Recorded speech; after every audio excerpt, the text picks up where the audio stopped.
Hello, Jim Fang here once again in our series on getting to know our board, Conversations with the President. And it's my great pleasure for the next 10 minutes to discuss Natalie Pierson. This isn't really about discussing Natalie, it's about having a conversation with Natalie Pierson. So welcome, Natalie. Thank you for having me. I'm excited to be here. That's fantastic. I just love talking to you. So just as a first question, tell us a little bit about yourself professionally for our audience. Okay, hope you have enough time for that.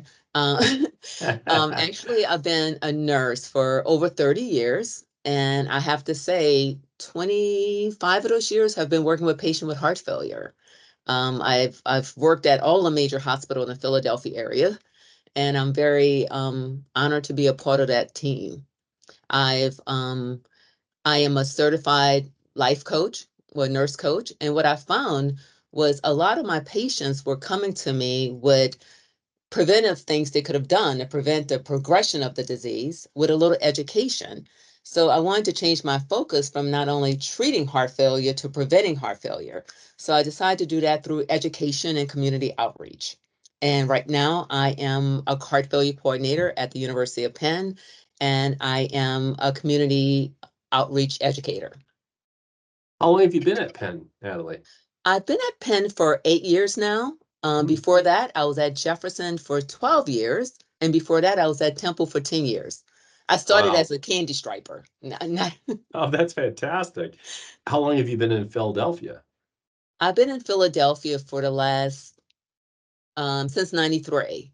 So 93. 31 years I've been in Philadelphia. Started off at Washington Hospital Center as a new nurse, originally from New Orleans.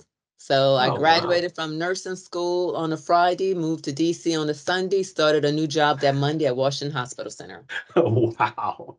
That's impressive. That's impressive.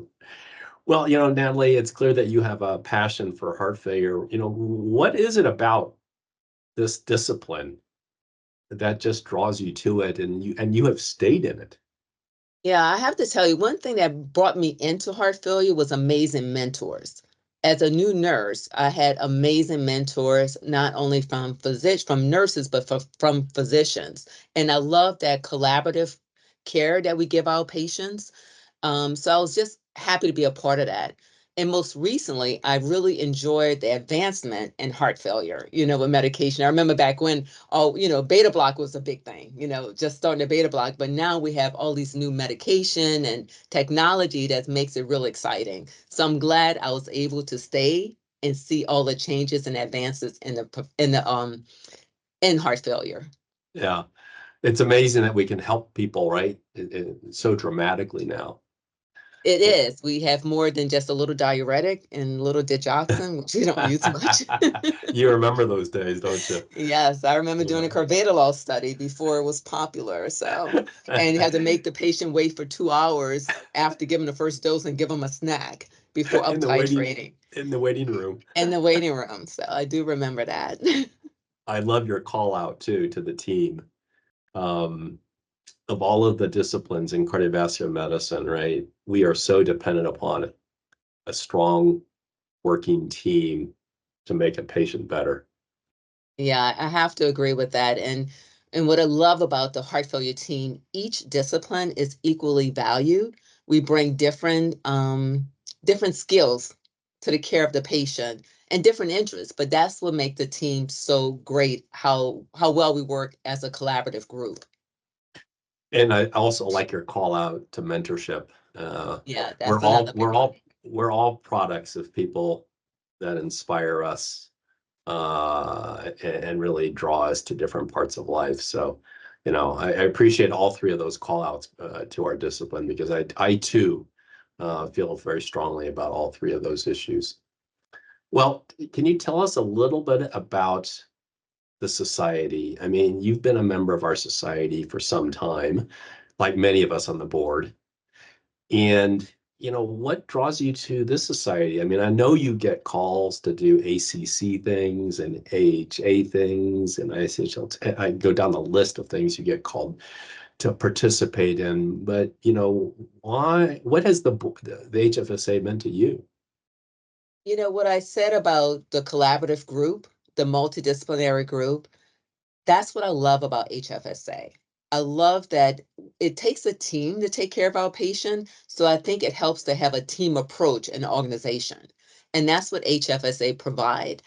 I love the fact that, like I said, each discipline is equally valued. I mean, physicians alone can't manage their patients, nurses alone, and pharmacists. We need everyone. And I think the HFSA provide a platform or a place where everyone can come together and put their ideas in one place. Yeah, it's been remarkable, huh? We really want to hear from everybody. Yeah, I think it's so important. And also as being a board member, I think it's equally as important to have representation on a board, multi representation, I should say, just a diverse group. Like I am a nurse, but I'm not a nurse practitioner. I'm master's prepared, but also everybody brings in something different to the team. Yeah, no, the board meetings are so fun because we just get to hear different perspectives. It can be the same question, but people just come at it from different ways, and it's just eye-opening, and just I think, frankly, it's made me better. It's made me better as a person. So I mean, understandably, we don't all see things the same way. So it's great to have the different perspective on the board and yeah, just and an organization in general. yeah, absolutely. Yeah, no, I think it really, and of course, right, we as an organization are trying to reduce the burden of heart failure. That's why we exist. We don't exist to sit on a board. We exist because all of us are passionate about making sure that this very debilitating condition, right, um, is hopefully less frequent and best treated. So, And that's one of the reasons why I do my community outreach. And I think that's helped me to help my patients in the clinical area to understand some of the obstacles that they face in a real life. It's not just about ordering the medications, making sure that it's cost effective and they're able to get it. tell me a little bit more about your community outreach. I knew you were very active in that, but tell us just a little bit. Tell me a little bit more about that program. So I kind of work with different organizations. People may call me in to speak about women and heart disease. I'm active in my church. I'm actually started a health ministry to talk about blood pressure screening and different health initiatives. Again, and also understanding some of the, like I say, obstacles or barriers people have. I think education is key. I mean, education is key. A lot of patients don't know what to ask. What is the normal? And just educating people, I think makes a big difference. Yeah, no, it's a fantastic initiative and effort. So, well, again, for our audience, tell us a little bit about who you are. What do you like to do when you're not a provider of heart failure care? Well, I love to eat. I'm from New Orleans. I'm from the NOLA. So my food is may not be always the healthiest, but I try to modify it. I love to cook. But like I said, I've been out of New Orleans for 34 years, but if you ask me where I'm from New Orleans. So, and I take all the bad that goes along with it, but I love my city. I'm a mother of two handsome young men and a wife of 34 years. 34 Wow. years. Wow, that's a long time, I'm thinking. But also, I love watching movies. I love to travel. I love to eat. And I love just spending time with family and friends. Yeah, yeah. Well, that's fantastic. Well, as you know, the hardest question I have for you, Oh my gosh. what is your favorite movie?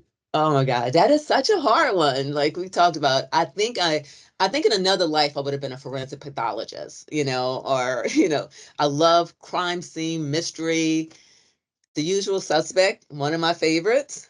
And I'm a lover of rom-com, like romantic comedies. I'm a sucker for it. I always know how it's going to end, but I love to watch it. I just think with everything in the world, you need a happy ending sometimes. So that's why I love my romantic comedies. I love that. You may know how it's going to work out, but it's You know how it's still going to worth work out. watching. It's They're still not worth going to like watching. each other in the beginning. They're going to fall in love, and then they're going to live happily ever after. The end. Yeah. Love it. And you can watch that time and time again. Over and over again. Oh, that's fantastic. That's Well, right. Natalie, thank you so much for just spending a few minutes with us. I hope you've enjoyed this. I certainly have. And I'll see you at the next board meeting. I'm looking forward to it, and I really enjoyed it. See you later. Bye. Bye-bye.